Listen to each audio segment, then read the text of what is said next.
సచివాలయంలో వాస్తు మార్పులు శరవేగంగా జరుగుతున్నాయి. ఇప్పటికే 2-3 విడతలుగా వాస్తు మార్పులు చేసిన ప్రభుత్వం తాజాగా మరోసారి కీలక మార్పులు చేస్తున్నారు. ఈసారి ఏకంగా సచివాలయం ఎదురుగా ఉన్న ప్రధాన ద్వారాన్ని తొలగిస్తున్నారు. దీంతో పాటు రోడ్ల నిర్మాణం, సీఎం మంత్రులు వచ్చిపోయే రూట్లలో భారీగానే మార్పులు జరుగుతున్నాయి.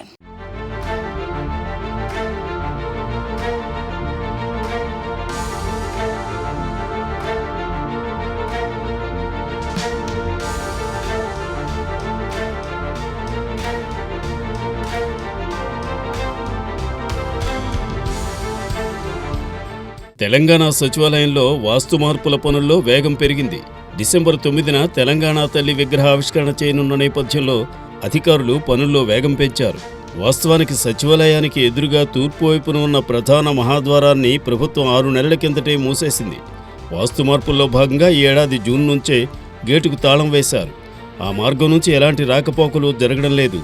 పొరపాటును కూడా గేటు తెరవకుండా ఏకంగా ఇనుప తీగలు చుట్టేశారు. నిన్న మహాద్వారం గేట్లను తొలగించారు. ద్వారాన్ని కూడా తొలగించనున్నారు. చుట్టూ ఉన్నట్టుగానే రైలింగ్ ఏర్పాటు చేస్తారు. ప్రధాన ద్వారాన్ని ఈశాన్య వైపు జరిపి ఉత్తరం ద్వారానికి సమీపంలో నిర్మిస్తారు. ఈ మేరకు ఇప్పటికే అక్కడ రైలింగ్ను తొలగించారు.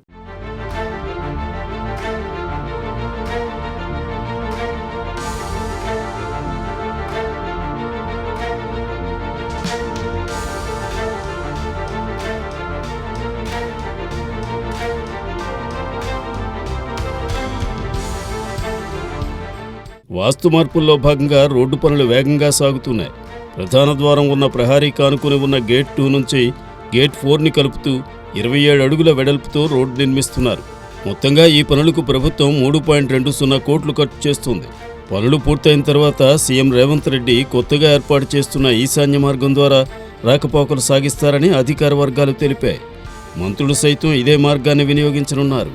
ఈశాన్య గేటు కోసం ఇప్పటికే రైలింగ్ తొలగించి పనులు వేగం చేశారు. ఈశాన్యం గేటు పశ్చిమ గేటు ఎదురుగా వచ్చేట్టు ఏర్పాటు చేశారు. కొత్త గేటు నార్త్ పోర్టికోకు నేరుగా వెళ్తుంది. ఈ ఎంట్రీ నుంచే సెక్రటేరియట్ ఉద్యోగులు ఇప్పటి వరకు రాకపోకలు సాగిస్తున్నారు. ఈశాన్యం వైపు 2 గేట్లు పక్కపక్కనే రానుండడంతో ఏమైనా భద్రతాపరమైన ఇబ్బందులు ఉంటాయా అనే కోణంలో ఆలోచిస్తున్నారు. ఉద్యోగులకు సౌత్ ఎంట్రీపై ప్రభుత్వం ఆలోచన చేస్తున్నట్టు సమాచారం.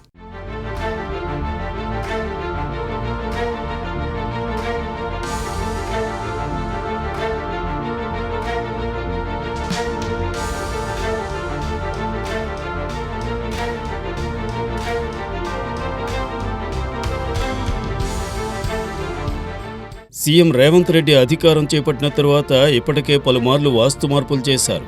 మొదట సీఎం కాన్వాయ్లోని తెలుపు కార్లను తొలగించి నలుపు రంగు కార్లు తెచ్చిపెట్టారు. సీఎం రేవంత్ రెడ్డి అదృష్ట సంఖ్య 9 అని కాన్వాయ్లో 9 కార్లు వాటి నెంబర్ ప్లేట్లపై 9 అంకె వచ్చేలా చూసుకున్నారు. మొదట్లో తూర్పు వైపు మహాద్వారం మీదుగా రేవంత్ రాకపోకలు సాగించేవారు. కానీ పాలన గాడిన పడకపోవడంతో వాస్తు మార్పుల్లో భాగంగా జూన్లో ఆ గేట్ను మూసివేశారు. పశ్చిమం గేట్ ద్వారా రాకపోకలు ప్రారంభించారు. సీఎం కార్యాలయంలోనూ వాస్తు మార్పులు చేపట్టారు. మంత్రుల ఛాంబర్లలోనూ వాస్తు మార్పులు చేశారు. సచివాలయంలోని 6వ అంతస్తులో సీఎం కార్యాలయం ఉంటుంది. అయితే సీఎం రేవంత్ తన అదృష్ట సంఖ్యకు అనుగుణంగా సచివాలయంలోని 9వ అంతస్తులోకి సీఎంఓను మార్చాలని భావించారు. పలుసార్లు 9వ అంతస్తులో ఏర్పాట్లను పరిశీలించారు. భద్రతాపరంగా సాంకేతికంగా తరలింపు సాధ్యం కాదని అధికారులు తేల్చడంతో తాత్కాలికంగా ఆ ప్రతిపాదనను విరమించుకున్నట్టు తెలిసింది.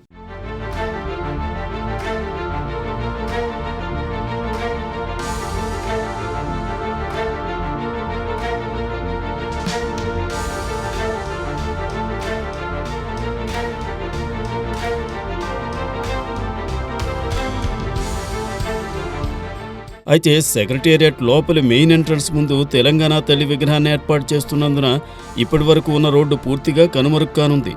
నార్త్ ఈస్ట్ నుంచి సౌత్ ఈస్ట్ గేట్ వరకు రోడ్డు కనెక్టివిటీ లేదు కాబట్టి సౌలభ్యం కోసం పలు మార్పులు చేస్తున్నామని ప్రభుత్వ వర్గాలు అంటున్నాయి.